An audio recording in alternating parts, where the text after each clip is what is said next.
রাজনীতিতে সক্রিয় হচ্ছেন বিএনপি চেয়ারপারসন বেগম খালেদা জিয়া। দ্রুতই সভা সমাবেশে দেখা যেতে পারে তাকে। দেশকে গণতন্ত্রে ফেরাতে খালেদা জিয়ার নেতৃত্ব বেশি প্রয়োজন বলে মনে করেন দলের জ্যেষ্ঠ নেতারা। তারা বলছেন, তিনবারের সাবেক প্রধানমন্ত্রী খালেদা জিয়ার রাজনৈতিক দূরদর্শিতা ও দেশ পরিচালনার দীর্ঘ অভিজ্ঞতা থেকে লাভবান হবে দেশ ও দল। উন্নত চিকিৎসা শেষে মঙ্গলবার লন্ডন থেকে দেশে ফেরেন সাবেক প্রধানমন্ত্রী ও বিএনপির শীর্ষ নেতা বেগম খালেদা জিয়া। গুলশানের বাসা ফিরোজায় প্রবেশ করেন পায়ে হেঁটেই। লন্ডনে 4 মাস পরিবারের প্রিয় মুখগুলোর সান্নিধ্যে থেকে তিনি শারীরিক ও মানসিকভাবে আগের চেয়ে সুস্থ আছেন বলে জানান তার চিকিৎসক। চিকিৎসা পরবর্তীতে ওনার শারীরিক অবস্থা আলহামদুলিল্লাহ অনেকটুকু উনি সুস্থ আছেন। পরিবর্তিত রাজনৈতিক প্রেক্ষাপট ও খালেদা জিয়ার শারীরিক অবস্থার উন্নতিতে নতুন করে উজ্জীবিত দলের নেতারা। তাদের প্রত্যাশা, রাজনীতিতে আবারও সক্রিয় হবেন বিএনপি প্রধান। দেশের বর্তমান পরিস্থিতিতে গণতন্ত্রের সংকটে আছে দেশ। সেই ক্ষেত্রে গণতন্ত্রের একজন তিনি অগ্রদূত। বর্তমান অবস্থার প্রেক্ষিতে গণতন্ত্রকে পুনরুদ্ধারের জন্যে প্রয়োজন দেশনেত্রী বেগম খালেদা জিয়ার নেতৃত্ব। খালেদা জিয়ার রাজনৈতিক প্রজ্ঞা, প্রতিকূলতায় দলকে নেতৃত্ব দেওয়ার অভিজ্ঞতা বর্তমান বাস্তবতায় বিএনপিকে পথ দেখাবে বলে মনে করেন দলের নেতারা। দলের এবং বিভিন্ন দিবসের আচার অনুষ্ঠানে হয়তো শারীরিকভাবে তিনি উপস্থিত থাকতে পারছেন না। সামনে ওনার শারীরিক সক্ষমতার উপর নির্ভর করে তিনি অবশ্যই যথাযথভাবে আমাদেরকে উপস্থিত থেকে নেতৃত্ব দিবেন, সেটা আমরা আশা করি। কিন্তু সেটা নির্ভর করবে তার শারীরিক সক্ষমতার উপরে। গণতান্ত্রিক সংগ্রাম এবং গণতন্ত্র পুনঃপ্রতিষ্ঠা এবং গণতন্ত্র উত্তরণের এই পথযাত্রায় তিনি সবসময় আমাদের নেতৃত্বে থাকবেন। বিএনপি নেতারা মনে করেন, সভা সমাবেশে খালেদা জিয়ার উপস্থিতি নেতাকর্মীদের উজ্জীবিত করবে। তবে সবকিছু নির্ভর করছে তার শারীরিক সুস্থতার ওপর। Jahanara Parvin, independent news, Dhaka. শেখ হাসিনা বেসরকারি ব্যক্তিগত কর্মকর্তা এস.এম. মিজানুর রহমানকে গ্রেপ্তারের কথা জানিয়েছে পুলিশ। গত রাত 10টার দিকে ধানমন্ডির ল্যাবেইট হাসপাতালের সামনে থেকে তাকে গ্রেপ্তার করা হয়। নিউ মার্কেট থানার ভারপ্রাপ্ত কর্মকর্তা জানান, মিজানুর রহমানের বিরুদ্ধে বৈষম্য বিরোধী আন্দোলনের ঘটনায় হত্যা মামলা রয়েছে। ওই মামলায় তাকে গ্রেপ্তার দেখানো হয়েছে। তার বিরুদ্ধে আইনি ব্যবস্থা নেওয়া হবে। জানা গেছে, গত রাত 10টার দিকে ঢাকা কলেজের শিক্ষার্থী ও পথচারীরা মিজানকে আটক করেন। পরবর্তীতে নিউ মার্কেট থানা পুলিশের কাছে তাকে হস্তান্তর করা হয়। তার বাড়ি বরিশালের গৌর নদীতে। 2001 সাল থেকে তিনি শেখ হাসিনার বেসরকারি ব্যক্তিগত কর্মকর্তার দায়িত্ব পালন করেন।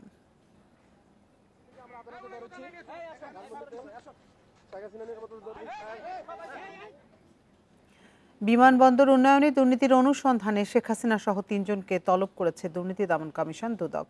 5 মে দুদকের প্রধান কার্যালয় থেকে পাঠানো চিঠিতে তাদের 8 মে হাজির হতে বলা হয়েছে।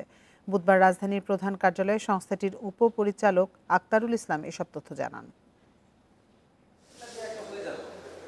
আওয়ামী লীগ সরকারের 15 বছরে দেশের আন্তর্জাতিক ও অভ্যন্তরীণ 7টি বিমানবন্দরের উন্নয়নের নামে হাজার হাজার কোটি টাকা লোপাটের অভিযোগ অনুসন্ধান করছে দুদক, যার মধ্যে 3টি উন্নয়ন প্রকল্পের নামে 812 কোটি টাকা আত্মসাতের অভিযোগে 18 জনকে আসামি করে 3টি মামলা করেছে সংস্থাটি। অভিযোগ আছে, সব লোপাট হয়েছে সাবেক প্রধানমন্ত্রী শেখ হাসিনার নির্দেশে। আর এসব কাজে তার সহযোগী ছিলেন সাবেক প্রতিমন্ত্রী মাহবুব আলী ও সাবেক সচিব মোকাম্মেল হক। সুষ্ঠু অনুসন্ধানের স্বার্থে তাদের বক্তব্য শ্রবণ ও গ্রহণ করা প্রয়োজন মনে করে অনুসন্ধানকারী টিম তাদের আগামীকাল হাজির হওয়ার জন্য পত্র প্রেরণ করেছেন। শেখ হাসিনার চিঠি পাঠানো হয়েছে তার ধানমন্ডি ও টুঙ্গিপাড়ার ঠিকানায়। অন্যদের চিঠিও নিজ নিজ ঠিকানায় পাঠানো হয়েছে। দুদক বলছে, আত্মপক্ষ সমর্থনের সুযোগ হিসেবে তাদের তলবি চিঠি দেয়া হয়েছে। যদি আসেন তাহলে তাদের বক্তব্য শুনবেন, যদি উপস্থিত না হন তাহলে আইন এবং বিধি অনুযায়ী পরবর্তী প্রয়োজনীয় ব্যবস্থা নেবেন। সাবেক প্রধানমন্ত্রীর ধানমন্ডির বাসায় এবং স্থায়ী ঠিকানা গোপালগঞ্জের বাড়িতে পত্র প্রেরণ করা হয়েছে। এদিকে সরকারি সার আত্মসাতের অভিযোগে নরসিংদীর সাবেক সংসদ সদস্য কামরুল আশরাফ প্রোটন সহ 5 জনের বিরুদ্ধে মামলা করেছে দুদক। রিশাদ হুদা, ইন্ডিপেন্ডেন্ট নিউজ, ঢাকা। দেশে থ্যালাসেমিয়া রোগের বাহক প্রায় 2 কোটি। 81% মানুষ জানেই না বিষয়টি। আর রংপুর বিভাগে এই রোগের বাহক সবচেয়ে বেশি, প্রতি 4 জনে 1 জন। সরকারের জাতীয় থ্যালাসেমিয়া জরিপে উঠে এসেছে এসব তথ্য। রোগের বিস্তার রোধে 2 বাহকের মধ্যে বিয়ে বন্ধের পরামর্শ থাকলেও তা আমলে নেয় না সাধারণ মানুষ ও সরকার। ভূতের কার্টুন পছন্দ রবি ও সাইমার, 2 ভাই বোনই থ্যালাসেমিয়ায় আক্রান্ত। টাঙ্গাইল থেকে 20 দিন পর ঢাকায় এসে নিতে হয় রক্ত। সাইমার জন্য রক্ত পাওয়া গেলেও রবির রক্তদাতা পাওয়া যায়নি। খাইতে পারে না, ঘুমাইতে পারে না, ওর জ্বর, অসুস্থ থাকে, বেশিরভাগ সময় তারা অসুস্থ থাকে। আর 10টা বাচ্চার মতো তারা চলাফেরা করতে পারে না। মা হিসাবে আমার অনেক অনেক কষ্ট লাগে। উদাস চোখে কি যেন খুঁজছে তামান্না। থ্যালাসেমিয়ায় তার জীবনের পথচলা হোঁচট খেয়েছে শৈশবেই। খুলনার রূপসার প্রত্যন্ত গ্রাম থেকে তাকেও ঢাকায় আসতে হয় প্রতি মাসে। বড় ভাই মারা গেছে থ্যালাসেমিয়ায়।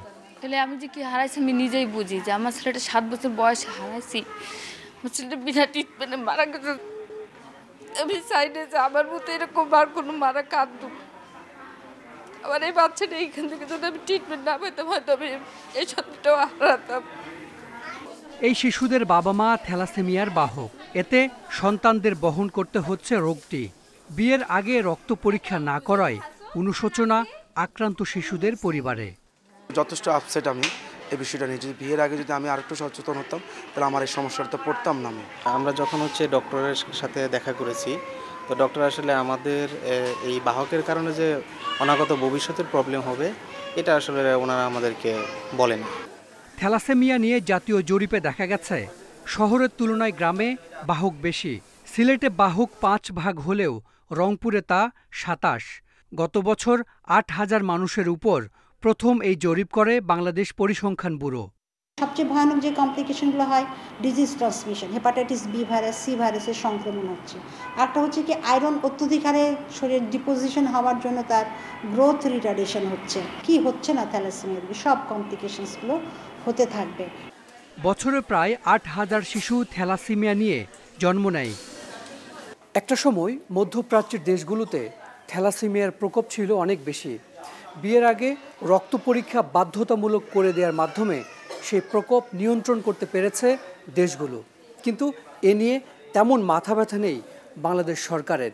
তাই সচেতন হতে হবে নাগরিকদের।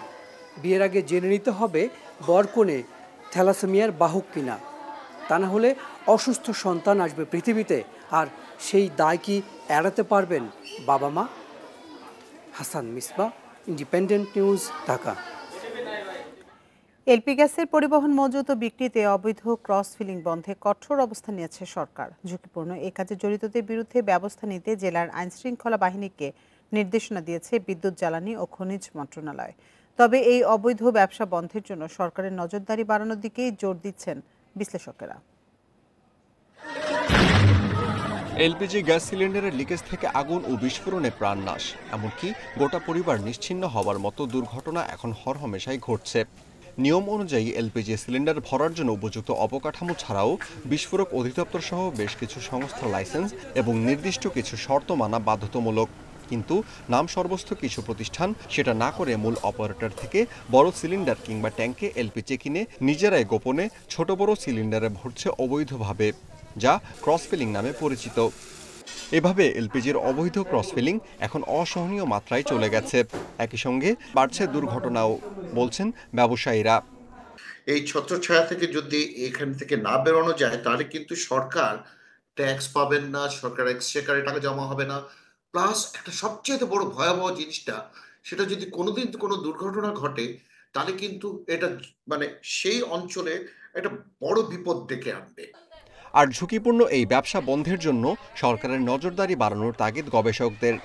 এনজিও সেক্টরকে ব্যবহার করে এই জিনিসগুলোর ক্ষেত্রে যে অবৈধ যে সমস্ত কার্যক্রম রয়েছে, যেমন সিএনজি স্টেশন থেকে ভর্তি করা, কেটে বিক্রি করা, এই ধরনের জায়গাগুলো পরিপালনের জন্য সচেতনতা বৃদ্ধি এবং একই সাথে পরিপালনের জায়গাগুলোতে সার্ভিস ডেলিভারি বা এগুলো মনিটরিং এজেন্সি কিছু সৃষ্টি করে এই জিনিসগুলোর ক্ষেত্রে সচেতনতা এবং কার্যক্রমের উন্নতি করা দরকার। খাত বিশেষজ্ঞরা জানান, ক্রস ফিলিং ও গ্যাস চুরির মাধ্যমে ক্রেতা ঠকানোর পাশাপাশি হাতছাড়া হচ্ছে সরকারি আয়। এই নিয়ে এলপিজি অপারেটরদের পক্ষ থেকে গত ফেব্রুয়ারিতে লিখিত অভিযোগ দেওয়ার পর নড়েচড়ে বসে সরকার। Amirul Islam, independent news, Dhaka.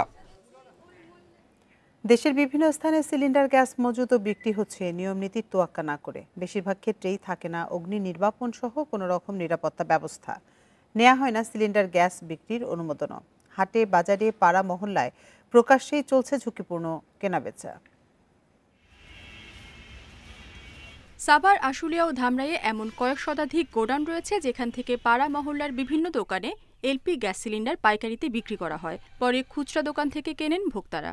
তবে সিলিন্ডার মজুতে রাখা হয়নি কোনো নিরাপত্তা ব্যবস্থা। এছাড়া ক্রেতা বিক্রেতারা সিলিন্ডারের মান সম্পর্কেও সচেতন নন। গ্যাসের বোতল আমরা রাখি ঝুঁকিপূর্ণ কিনা, কোম্পানি তো ওই সম্বন্ধে কোনো কিছু আমাদেরকে বলেও না, কোনো কিছু গায়ে লেখাও নাই। এটা নতুন কিংবা পুরাতন দেখে আমরা এটা বুঝি যে পুরাতনটা হচ্ছে ঝুঁকিপূর্ণ বেশি, নতুনটা হচ্ছে ঝুঁকিপূর্ণ না। টাঙ্গাইলে চায়ের দোকান, মুদি দোকান, হার্ডওয়্যারের দোকান সহ বিভিন্ন স্থানে প্রকাশ্যে সিলিন্ডার গ্যাস বিক্রি হলেও বেশিরভাগেরই নেই অনুমোদন। অনেক খুচরা বিক্রেতা এলপি গ্যাস ও পেট্রোল বিক্রির নিয়মকানুন জানেন না। অনেকে জানলেও ঝামেলার ভয়ে এড়িয়ে যান। কোম্পানির থেকে যদি কিছু করে দেয় তাহলে সে আমরা করতে পারবো, নাহলে আমরা করার কিছুই না, নাহলে বাদ দিয়ে দেন ব্যবসা। একই অবস্থা লালমনিরহাট, বগুড়া সহ দেশের বিভিন্ন এলাকায়। ফায়ার সার্ভিস বলছে, ঝুঁকি এড়াতে গ্যাস প্রতিষ্ঠানের বিক্রয় বিতরণ বিভাগ, বিস্ফোরক পরিদপ্তর সহ বিভিন্ন সংস্থার তদারকি বাড়ানো উচিত। কঠোরভাবে এটাকে মনিটরিং করে না নিয়ে আসা যায়, তাহলে হয়তো ভবিষ্যতে এখান থেকে আরও বেশি লোকজনের ঝুঁকির যে দিকটা এটা হয়তো বেড়ে যাবে। তবে অনুমোদনহীন সিলিন্ডার বিক্রি বন্ধে অভিযান চালানোর পাশাপাশি সচেতনতা বাড়াতে নিয়মিত কার্যক্রম চালানোর দাবি প্রশাসনের। ডিলারশিপ থেকে অন্য কোনো জায়গায় বিক্রি করার কোনো ধরনের বৈধ কোনো আইনগত সুযোগ নেই। এর বাইরে কাউকে বিক্রি করতে পেলে আমরা আইনগত ব্যবস্থা নিচ্ছি এবং ভবিষ্যতে নিব।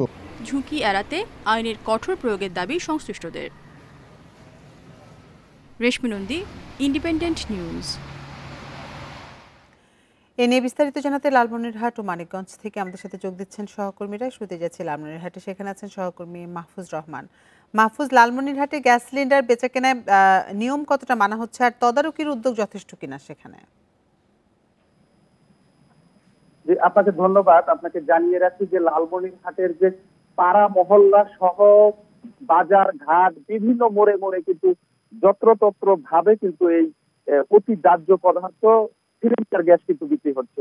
এখানে যেমন বিক্রেতারা জানে না যে বিস্ফোরক পরিদপ্তর থেকে যে তাদের সনদ নেওয়া দরকার সেটি তারা জানে না, তেমনটি জানে না সাধারণ মানুষ যে এটি অতি দাহ্য পদার্থ, এটি খুব সতর্কতার সহিত ব্যবহার, পরিবহন, বিপণন সবকিছু করতে হবে সেই জিনিসটি কিন্তু তারা অবগত নন। আমরা গতকাল আমরা ঘুরে বেরিয়েছি লালমনিরহাট জেলার বিভিন্ন মফস্বল শহর সহ বিভিন্ন গ্রামগঞ্জে। আমরা সেখানে দেখেছি যে মুদির দোকান, পানের দোকান সহ ছোট বড় যে কোনো দোকানে কিন্তু এই সিলিন্ডার গুলো যত্রতত্র বিক্রি করা হচ্ছে এবং সাধারণ মানুষ খুব হাতের কাছে পাওয়ার কারণে কিন্তু তারা মোড়ে মোড়ে বা বাসার কাছেই যে দোকানগুলো আছে সেখান থেকে কিন্তু নিয়ে যাওয়া হচ্ছে। আমরা আরেকটি বিষয় দেখেছি যে এখানে কিন্তু ব্যবসার প্রতিযোগিতা চলে। আমরা কয়েকজন ব্যবসায়ীর সাথে কথা বলেছি, তারা আমাদেরকে যেমনটি জানিয়েছেন যে একটি ভ্যারাইটি স্টোর বা মুদি দোকান তাদের গ্রাহক সেবা বৃদ্ধি করার লক্ষ্যে কিন্তু তারা কিন্তু অন্যান্য পণ্যের সাথে কিন্তু এই যে অতি দাহ্য পদার্থ সিলিন্ডার বিপজ্জনক একটি জিনিস সেটি কিন্তু তারা রাখছেন শুধুমাত্র গ্রাহকরা যেন অন্য দোকানে না যায় এবং অন্য ব্যবসায়ীর উপর নির্ভরশীল হয়ে না পড়ে, যার কারণে কিন্তু তারা এই যে অতি কম লাভের কারণেও কিন্তু তারা এটি বিক্রি করছেন। আমরা কথা বলেছিলাম বিক্রেতাদের সাথে, তারা আমাদেরকে যেমনটি বলছেন যে তারা জানেনই না যে এটি বিক্রি করতে গেলে যে বিস্ফোরক পরিদপ্তরের যে সনদ দরকার বা ফায়ার সার্ভিস থেকে অনুমতি দরকার সেটি জানেন না। আমরা কথা বলেছি ফায়ার সার্ভিসের সাথে, ফায়ার সার্ভিসের লালমনিরহাট স্টেশনের যে স্টেশন অফিসার রকনুজ্জামান, তিনি আমাদেরকে বলেছেন যে এই ব্যাপারে কিন্তু জেলা প্রশাসনের সাথে সমন্বয় করে গ্রাহকদেরকে সচেতন করা হচ্ছে, পাশাপাশি মোবাইল কোর্ট অভিযান করা হচ্ছে। আমরা কথা বলেছি লালমনিরহাট জেলা প্রশাসক এইচএফ রফিক হায়দার, তিনি আমাদের ব্যাপারে যেটি জানিয়েছেন যে ইতোমধ্যে কিন্তু হাতীবান্ধা এবং কালীগঞ্জের বিভিন্ন জায়গায় কিন্তু ভ্রাম্যমাণ আদালত পরিচালনা করা হয়েছে। ভ্রাম্যমাণ আদালতের মাধ্যমে যে ব্যবসায়ী যারা আছেন সিলিন্ডার বিক্রি করেন তাদেরকে কিন্তু জরিমানার আওতায় সহ কিন্তু আইনের আওতায় আনা হচ্ছে। তো সব মিলিয়ে আমরা দেখেছি যে লালমনিরহাট জেলায় এই যত্রতত্র মোড়ে মোড়ে পানের দোকানে সনদ ছাড়াই কিন্তু এটি অবগত না হওয়ার কারণে বা সচেতনতার অভাবে কিন্তু এই সিলিন্ডার গুলো কিন্তু বিক্রি হচ্ছে। মাহফুজ, আপনি সাথে থাকুন। এবার আমরা যাব মানিকগঞ্জে, সেখানে আছেন আমাদের সহকর্মী মঞ্জুর রহমান। মঞ্জুর, মানিকগঞ্জে গ্যাস সিলিন্ডার বেচা কেনায় নিরাপত্তা বিষয়গুলো খেয়াল রাখা হচ্ছে কিনা, মাঠ পর্যায়ের পরিস্থিতি আপনি কেমন দেখছেন?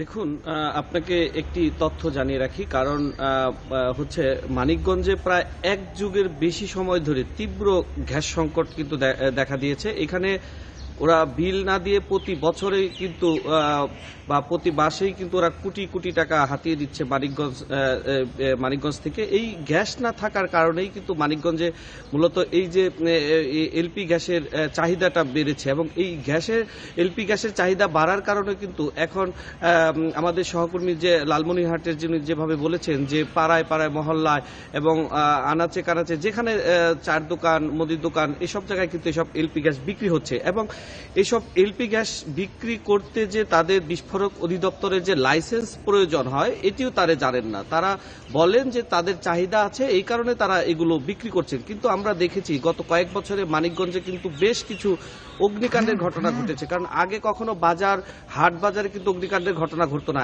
এখন কিন্তু এই অগ্নিকাণ্ডের ঘটনা ঘটছে। পাশাপাশি আমরা যে দেখেছি যে বিভিন্ন বাসাবাড়ি এবং ফ্ল্যাট বাসাতে কিন্তু এই অগ্নিকাণ্ডের ঘটনা ঘটে। এটা ফায়ার সার্ভিস কর্তৃপক্ষ যায়, প্রশাসন যায়, তারা এটা তদন্ত করে দেখে যে এই এলপি যে গ্যাস আছে বা এটার যে ডেড এক্সপায়ার ছিল বা এটা অনেক পুরাতন ছিল, এই কারণেই কিন্তু মূলত এই দুর্ঘটনাগুলো ঘটে। কিন্তু দিন যাচ্ছে এবং এই সব দুর্ঘটনার হার কিন্তু বেড়েই চলছে। বিষয়টা নিয়ে আমরা যে মানিকগঞ্জ জেলা প্রশাসক ডক্টর মানোয়ার হোসেন মোল্লা, তার সাথে আমার গতকাল কথা হয়েছে, তিনি যেটা বলেছেন যে এই বিষয়টা তারা অত্যন্ত গুরুত্ব সহকারে দেখছেন এবং বিস্ফোরক অধিদপ্তরের লাইসেন্স ছাড়া কেউ যেন এই ধরনের এলপি গ্যাস বিক্রি করতে না পারে সেটা তারা কিন্তু তদারকি করছেন। কিন্তু আমরা বাস্তবে সেটা উল্টো চিত্র দেখি। আমরা বিভিন্ন জায়গায় এই ধরনের এলপি গ্যাস বিক্রি হলেও বা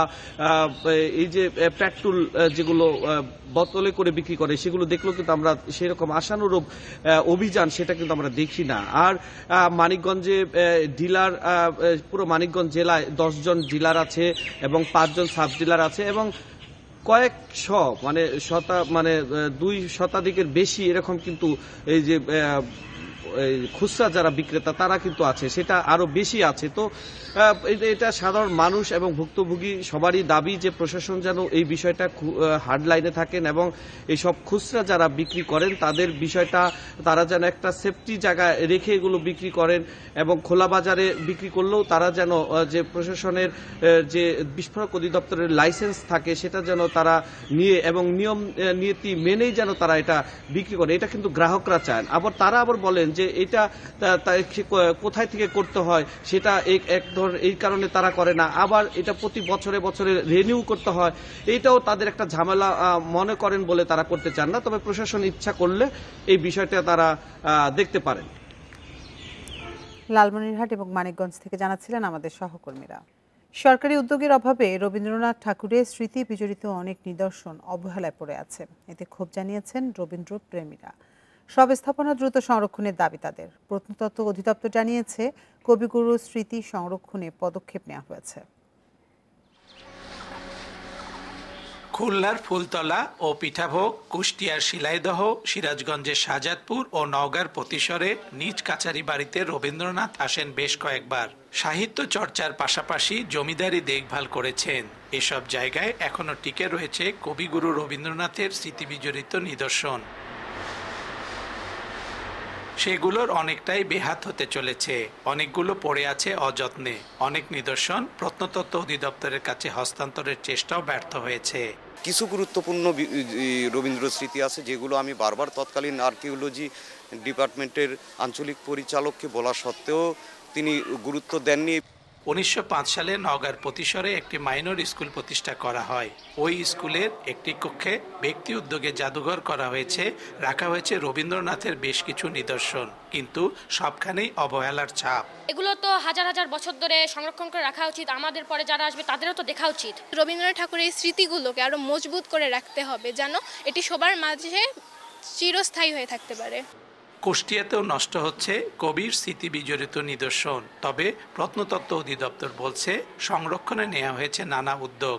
এই নিদর্শনগুলো সংগ্রহ করার পাশাপাশি আমরা এখনও চেষ্টা চালিয়ে যাচ্ছি প্রশাসনিকভাবে বা স্থানীয়ভাবে যোগাযোগ করে নিদর্শনগুলো সংগ্রহ করার জন্য, এবং ভবিষ্যতে আরও কোনো নিদর্শন যদি কারো কাছে থেকে থাকে সেগুলো প্রত্নতত্ত্বকে তার স্মৃতিবিজড়িত স্থানগুলোতে প্রদর্শনের জন্য আমাদেরকে দেওয়ার জন্য আহ্বান জানাচ্ছি।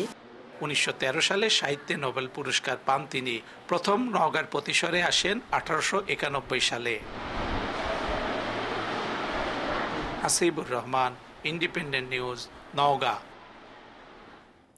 প্রায় 1 বছর আগে উদ্বোধনের কথা থাকলেও এখনও আলোর মুখ দেখেনি চট্টগ্রাম চিড়িয়াখানায় বার্ডস পার্ক। স্বৈরাচার পতনের পর নির্মাণ কর্মীদের উপর কয়েক দফা হামলা জেরে থমকে যায় কাজ।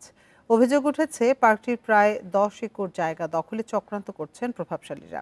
এদিকে দখল করা কিছু জায়গা উদ্ধার হয়েছে এবং দ্রুত পার্কটি খুলে দেওয়ার আশ্বাস কর্তৃপক্ষের। চট্টগ্রাম চিড়িয়াখানায় বর্তমানে 66 প্রজাতির 520টি প্রাণী রয়েছে। এর মধ্যে 18টি বাঘ ও 2টি সিংহ। এছাড়া কুমির, জলহস্তী সহ অন্যান্য প্রাণী দেখতে প্রতিদিন ভিড় করেন দর্শনার্থীরা। মোটামুটি এখানে হরিণ, অজগর সাপ, রয়্যাল বেঙ্গল টাইগার দেখা হলো। বাচ্চাদের জন্য অনেক কিছু আছে এখানে, আর দেখার মতো। চিড়িয়াখানা আসলে বাচ্চাদের জ্ঞানও সমৃদ্ধ বাড়ে। চিড়িয়াখানায় আরও বৈচিত্র্য আনতে কয়েক বছর আগে বার্ডস পার্ক করার উদ্যোগ নেওয়া হয়, যেখানে ফ্ল্যামিঙ্গো, ম্যাকাও, পেলিকেন সহ নানা প্রজাতির পাখি থাকবে। গেল বছরের মে মাসে পার্কটির কাজ শুরু হয়। আগস্টে সবার জন্য খুলে দেওয়ার কথা ছিল, কিন্তু রাজনৈতিক পট পরিবর্তনের পর হামলা চালিয়ে ভেঙে দেয়া হয় সীমানা প্রাচীর। অভিযোগ উঠেছে শত কোটি টাকা মূল্যের 10 একর জমি দখলে নেয়ার চেষ্টা করছে প্রভাবশালীরা। নতুন করে যখন কাজ বাউন্ডারি কাজ চলতেছিল তখন দুষ্কৃতকারীরা কেউ আসি বাধার চেষ্টা করছে।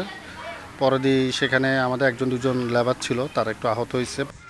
তবে দখলদারদের কবল থেকে বেশ কিছু জায়গা উদ্ধার হয়েছে বলে দাবি জেলা প্রশাসকের। দ্রুত কাজ শেষ করে পার্কটি উন্মুক্ত করার আশ্বাস তার। কিছু দুষ্কৃতকারীরা ভেঙেছিল, এটা দখলে নিয়েছিল। পরবর্তীতে আমরা প্রায় 10-15 দিন আগে এটা পুনরায় দখলে নিয়েছি এবং ওখানে আমাদের একটা রোড হবে, আর আমরা একটা বার্ড এভিয়ার করব। নতুন প্রাণী কিছু আনবো, যেমন হাতি আনবো, জিরাফ আনবো, এরকম আমাদের কিছু প্ল্যান আছে। দর্শনার্থীদের আকর্ষণ বাড়াতে বিদেশ থেকে নানা ধরনের বন্য প্রাণী আনার কাজ চলছে বলে জানিয়েছে কর্তৃপক্ষ। Ahsan Riton, independent news, Chittagong. ফরিদপুর বিসিক শিল্পনগরীর 40টি প্রতিষ্ঠানের মধ্যে 33টি ডালের মিল। নানা অব্যবস্থাপনায় এসব কারখানা চলছে ধুঁকে ধুঁকে। এরই মধ্যে বন্ধ হয়ে গেছে বেশ কয়েকটি প্রতিষ্ঠান। কর্মকর্তাদের দাবি, বন্ধ প্রতিষ্ঠানগুলোর প্লট হস্তান্তর না করায় নতুন উদ্যোক্তার সুযোগ পাচ্ছে না। 38 বছরেও শিল্পনগরীতে কাজের সুযোগ না হওয়ায় হতাশ স্থানীয়রা। 1987 সালে ফরিদপুরের কানাইপুরে 15 একর জমিতে গড়ে ওঠে বিসিক শিল্পনগরী। এ, বি ও এস এই 3 ক্যাটাগরিতে 106 প্লট বরাদ্দ পায় 40টি প্রতিষ্ঠান, যার মধ্যে 33টি ডালের চাতাল ও মিল। তবে বর্জ্য ব্যবস্থাপনার বেহাল দশা, পানির সরবরাহ না থাকা সহ নানা কারণে বেশিরভাগ মিল চলছে ধুঁকে ধুঁকে। পাট ও পাটজাত পণ্য উৎপাদন প্রতিষ্ঠান এবং রাসায়নিক কারখানাটি বন্ধ দীর্ঘদিন ধরে। আমরা সার্ভিস চার্জ, ট্যাক্স, খাজনা, ভ্যাট সব কিছু দিতেছি, আমাদের 10 টাকাও এর উপকার দিতেছে। গার্মেন্টস ফ্যাক্টরি থাকলে হয়তো আমাদের কার্টনটা আর একটু ডেভেলপমেন্ট হইতো, আর একটু ভালো চলতো, আমাদের লোকও আর একটু বাড়তো। আমরা 10-12 জন লোক কাজ করতেছি, এখন কোনো রকম আর কি চলতেছে। শুরুতে 2000-এর বেশি কর্মসংস্থানের সুযোগ থাকলেও বর্তমানে 300 লোকেরও কাজের সুযোগ নেই চালু থাকা প্রতিষ্ঠানে। তাই কর্মসংস্থান সৃষ্টিতে মাঝারি ও ভারী কারখানা স্থাপনের দাবি স্থানীয়দের। উন্নত কোনো লক্ষণ নাই, এই খালি দেখা গেছে যে মিল ওই 2 মাস চলে আর 2 মাস বলে কোনো একটা নতুন মিল হইতেছে না। আমাদের এই ফরিদপুরের মধ্যে সবচাইতে বেশি শিল্প এলাকা কানাইপুর, সেইখানেই গড়ে উঠছে এই বিসিক। আমরা এর কোনো সুফল কোনো জনগণের কাছে পৌঁছাইছে বলে আমার জানা নাই। শুরুতে ভালো উদ্যোক্তা না পাওয়ায় ডালের মিলের প্লট বরাদ্দ দেওয়া হয় জানিয়ে কর্মকর্তারা বলছেন, কেউ শর্ত না মানলে প্লট বাতিলের নোটিশ দেওয়া হচ্ছে। নতুন উদ্যোক্তাদের টানতে নেওয়া হচ্ছে নানা উদ্যোগও। কোনো বাতিল অবস্থায় কিছু প্লট আছে যেগুলো হচ্ছে তাদের কারখানা চালু না থাকার কারণে আমরা বন্ধ করে দিয়েছি, এবং সেগুলো আমরা নতুনভাবে নতুন যে উদ্যোক্তারা আসছে, যদি তারা আসে সম্ভাবনা উদ্যোগ থাকে তাদের মধ্যে আমরা বরাদ্দ দেব। বর্তমানে শিল্পনগরীতে কয়েকটি ডালের মিল, 2টি কেমিক্যাল কারখানা এবং 1টি করে ফিশিং কোল্ড স্টোর কাগজের কার্টন তৈরি কারখানা ও ময়দার মিল চালু রয়েছে। Independent news. আর এই ছিল এখনকার সংবাদ। ইন্ডিপেন্ডেন্ট টেলিভিশনের সব খবরে বিস্তারিত জানতে চোখ রাখুন ফেসবুক, ইউটিউব এবং এক্সে। এতক্ষণ সাথে থাকার জন্য ধন্যবাদ সবাই।